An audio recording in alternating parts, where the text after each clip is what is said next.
CL का episode 6 just जेन release हो चुका है। उस समय जब पिछले एपिसोड में डेयर डेविल का रेफरेंस मिला था, जिसकी वजह से हम ये उम्मीद करने लगे थे कि इस एपिसोड में डेयर डेविल दिखने वाला है, और अगर नहीं तो सीएल ने सुपर हीरो सूट तो बनवा ही लिया है, उसी को थोड़े बहुत कायदे के एक्शन में दिखा देते हैं। लेकिन नहीं, सीएल के नए सूट और डेयर डेविल के रेफरेंस के बाद इन्हें दिखाना था जस्ट जेन, और जेन की ये वाली दोस्त, जिससे जेन को दोस्ती रखनी क्यों है पता नहीं। तो हेलो दोस्तों, मैं हूं जय और आज मैं करने वाला हूं सीएल के एपिसोड 6 जस्ट जेन का एक्सप्लेनेशन। लेकिन उसके पहले अगर आपने अभी तक ये चैनल सब्सक्राइब नहीं किया है तो प्लीज सब्सक्राइब करके नोटिफिकेशन ऑन कर लीजिए, ताकि आपको इस तरह की वीडियोस टाइम पर मिलती रहें। अब हो सकता है कि मैं गलत हूं, पर मुझे सीएल के एपिसोड 5 और 6 ने काफी ज्यादा डिसअपॉइंट किया। एपिसोड 1, 2, 3 और 4 भले ही एक्शन के हिसाब से किसी सुपर हीरो सीरीज के लेवल के ना हो, पर उन एपिसोड्स में एंटरटेन किया गया।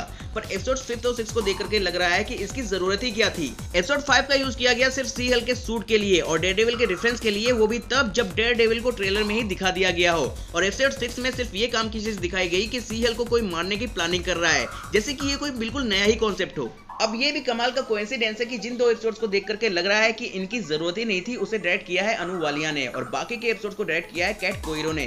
साथ ही आने वाले तीनों एपिसोड्स में 7वां एपिसोड अनु वालिया ने ही डायरेक्ट किया है और 8वां और 9वां कैट कोइरो ने। अब एपिसोड 5 और 6 को देख करके मुझे फिलहाल एपिसोड 7 से ज्यादा उम्मीदें नहीं है। मुझे तो इंतजार रहेगा एपिसोड 8 और 9 का, जिसको कैट कोइरो ने डायरेक्ट किया है, और शायद जितना अच्छा उन्होंने सीरीज को स्टार्ट किया था, इस सीजन को उससे अच्छा खत्म कर पाए। बात करें इस एपिसोड की, तो ये एपिसोड स्टार्ट होता है सीएल के घर से, जहां दो बातें पता चलती है। पहली ये कि जेनिफर को इनविटेशन आया है उसकी कॉलेज फ्रेंड की वेडिंग का, और दूसरा ये कि एक नया सुपर हीरो केस जेनिफर को ना दे करके दे दिया गया है मैलरी बुक को, जो कि एक डिवोर्स केस था मिस्टर इमॉर्टल का।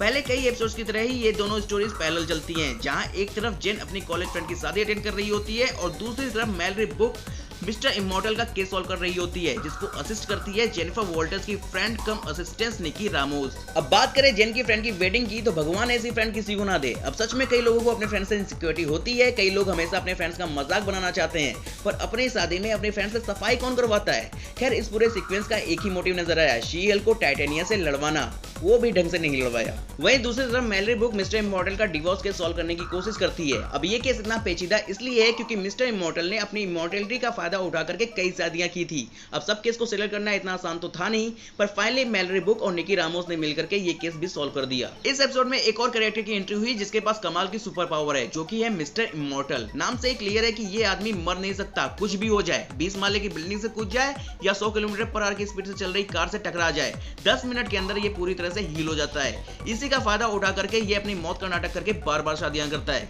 कॉमिक्स में मिस्टर इमॉर्टल की एक गर्लफ्रेंड थी, डिना सोर। जब मिस्टर इमॉर्टल मर के वापस रिजरेक्ट होता है तो उसे बहुत ज्यादा पेन होता है, जिससे उसका गुस्सा बढ़ने लगता है, और तब डिना सोर उसे शांत रखती है। इसके अलावा मैलरी बुक और निकी रामोस को कुछ मीम से पता चलता है कि कुछ लोग सीएल को मारने की प्लानिंग कर रहे हैं। ये बात निकी जेन को बताना चाहती है, पर मैलरी उसे मना कर देती है, क्योंकि मैलरी नहीं चाहती कि जेन को इस तरह की कोई टेंशन हो कि उसकी जान को खतरा है। पर फिर भी निकी पूरे बातों का एक ऑडियो मैसेज जेन को भेज देती है। अब पता नहीं क्यों मुझे लग रहा है कि मैलरी बुक खुद चाहती है कि सीएल मर जाए, इसलिए उसने निकी को मना किया जेन को ये सब बताने से। शायद मैलरी ही इस सीरीज की मेन विलन हो, शायद। इसके बाद हमें एक लैब का लुक देखने को मिलता है, जहां कुछ लोगों को हम एक सीरम बनाते हुए देख सकते हैं। मोस्ट प्रोबेबली ये सीरम सीएल को मारने के लिए बनाया जा रहा है, और हो ना हो इन सब के पीछे लीडर के होने के बहुत ज्यादा चांसेस लग रहे हैं। तो दोस्तों, ये था सीएल के 6th एपिसोड जस्ट जेन का एक्सप्लेनेशन। अगर आपको ये वीडियो पसंद आई हो तो इसे लाइक करें, मुझसे कोई डिटेल मिस हो गई हो तो उसे कमेंट्स में जरूर मेंशन करें, और इस तरह की वीडियोस के लिए हमारे चैनल को सब्सक्राइब करना ना भूलें। Thank you.